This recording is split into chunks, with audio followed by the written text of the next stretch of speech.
Assalamualaikum warahmatullahi wabarakatuh. Eh, Hadirin yang saya hormati, pertama-tama mari kita panjatkan puji serta rasa syukur kehadirat Allah Subhanahu wa taala, yang mana atas izin dan nikmatnya kita dapat bersama-sama berkumpul di sini, dan tak lupa selawat serta salam kita aturkan kepada junjungan Nabi besar Muhammad sallallahu alaihi wasallam. Allahumma shalli Muhammad wa ali Muhammad. Dalam kesempatan ini saya ingin menyampaikan sedikit beberapa hal terkait dengan virus yang melanda seluruh negara di penjuru dunia, yaitu yang sekarang lagi kita dengar, yaitu COVID-19, coronavirus. Coronavirus adalah virus yang menyerang atau menginfeksi saluran pernapasan, yang mana pada banyak kasus virus ini menyebabkan infeksi pernapasan ringan seperti flu. Namun virus ini juga bisa menyebabkan pernapasan yang berat seperti infeksi paru-paru atau biasa kita kenal dengan pneumonia. Nah, selain virus SARS, COVID-19 atau virus corona, virus yang termasuk dalam kelompok coronavirus adalah virus penyebab Severe Acute Respiratory Syndrome atau SARS, dan virus penyebab Middle East Respiratory Syndrome, yaitu MERS. Nah, meski disebabkan oleh virus dari kelompok yang sama yakni coronavirus, COVID-19 memiliki beberapa perbedaan dengan SARS dan MERS, antara lain dalam hal kecepatan penyebaran dan juga keparahan gejalanya. Gitu. Nah, COVID-19 ini sangat cepat penularannya dan memiliki bermacam-macam varian. Nah, di sini saya akan jelaskan beberapa varian yang saya dapat simpulkan, yaitu ada 3 varian yang saya temukan sesuai penemuan yang di beberapa negara yang sudah dilakukan. Yaitu yang pertama itu ada varian Alpha.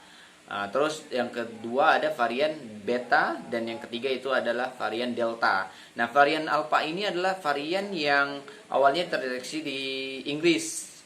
Nah, terus yang varian Beta ini terdeteksinya di Afrika Selatan pada awal Oktober, dan telah ditemukan di lebih dari 80 negara. Dan juga yang terakhir itu varian Delta, yaitu ditemukan di India pertama kali terdeteksi pada bulan Oktober.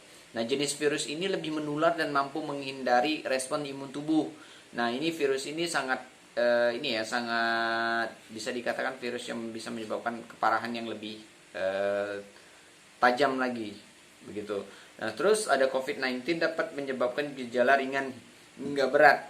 Sekitar 80% kasus dengan gejala ringan seperti pilek atau cuma sakit tenggorokan, batuk dan demam dapat pulih tanpa perlu perawatan. Namun ada beberapa yang perlu perawatan yang intensif, termasuk orang-orang yang mempunyai yang udah mempunyai penyakit bawaan. Nah, seperti orang yang udah punya penyakit diabetes atau jantung atau mungkin paru-paru. Nah, ini lebih dari 50% lebih rentan untuk menjadi sakit parah karena mereka udah mempunyai penyakit sebelumnya gitu.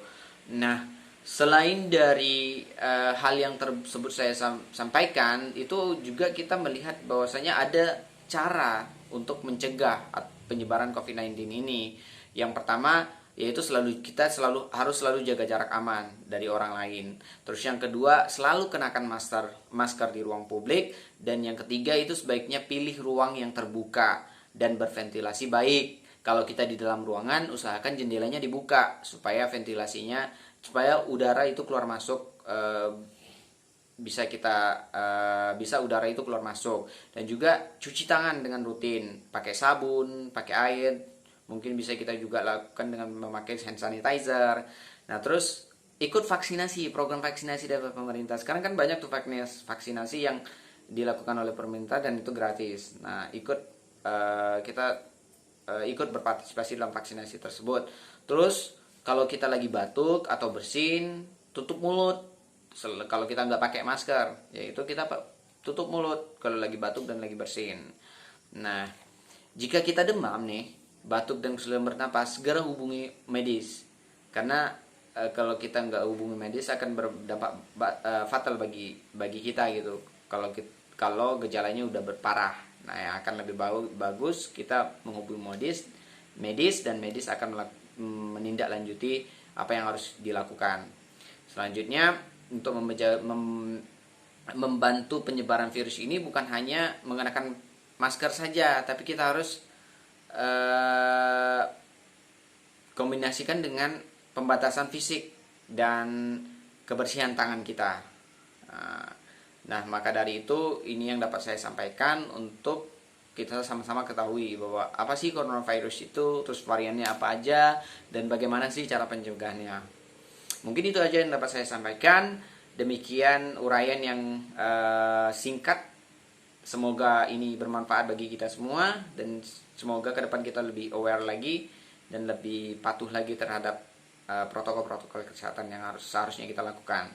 Nah, mohon maaf atas segala kesalahan dan kekurangan. Saya akhiri. Wassalamualaikum warahmatullahi wabarakatuh.